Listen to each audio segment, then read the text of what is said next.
All is good. Biyahe tayo, 3 hours trip, 4 to 7 p.m. Dito na sila. Cheers, mate!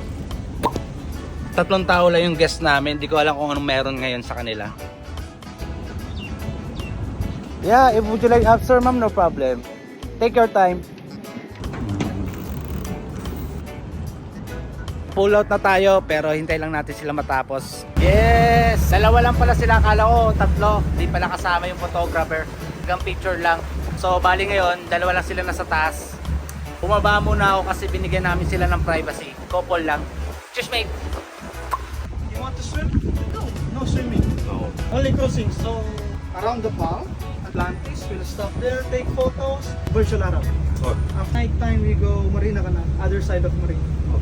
Asikasuhin na natin ang guest. Chill lang ang biyahe natin. May napansin lang ako. Yung iniinom nilang alak ay mamahalin. Ang pangalan ng iniinom nila, Dom Perignon. Isa siyang champagne. Nag-search kami kung nasa magkano to. Nasa 968 dirhams siya. Kung convert natin siya sa pesos, nasa 15k. May na-experience na din tayo sa mga guest na mamahalin talaga ang alak. Katulad nitong Dalmur. Ang presyo nito nasa 97k dirhams. Kung sa pesos, aabutin ng 1.5 million. Nang dahil lang sa alak, handa silang gumastos. Pero hindi na bago sa atin yun. Ang totoo, nag-iipon tayo ng mamahaling brand na alak. Kahit walang laman, pwede kasi siya lagayan ng suka or pang display para kung sakali magkaroon tayo ng sariling bahay, may madi-display tayo at may memories. Oh, di ba? Ang sosyal. Cheers, mate!